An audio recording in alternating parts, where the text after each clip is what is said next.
Hello everyone, welcome to my channel sweet kitchen journey. আজকের recipe নারকেলের পোড়া পিঠে। এই পিঠেটা বানাতে আপনাকে কোনো রকম পরিশ্রমই করতে হবে না।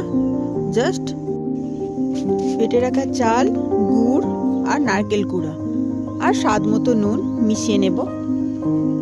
মিশিয়ে ভালো করে পেস্টটা রেডি করে নেব। আর তাতে দিয়ে দেবো এক চিমটে বেকিং সোডা, আপনি নাও দিতে পারেন বেকিং সোডা। এবার একটি পাত্রে কলা পাতা দিয়ে তার উপর ব্যাটারটা ঢেলে দেব।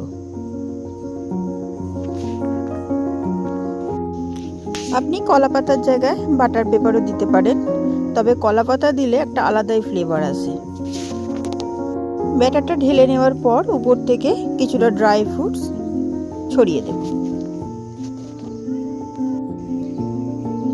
রেডি হয়ে গেল।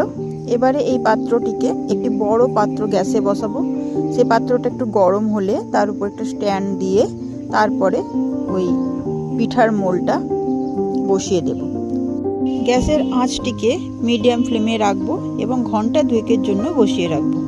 কেকটা রেডি হয়ে গেলে একবার দেখে নেবো এক টুথপিক বা ছুরি দিয়ে যে তাতে লাগছে নাকি। বাস রেডি হয়ে গেছে আমার পোড়া পিঠা। খুবই সহজ বানানো আর খেতেও দারুণ লাগে। যারা কোনো রকম খাটুনি ছাড়াই পিঠা খেতে চান তারা এইভাবে পোড়া পিঠা বানিয়ে নিতে পারে। খুব সহজেই তৈরি হয়ে যায় আর খেতেও দারুণ লাগে। আপনারাও বাড়িতে ট্রাই করুন আর কেমন লাগলো অবশ্যই আমাকে কমেন্টে জানাবেন। তো আজ এই পর্যন্তই, টাটা।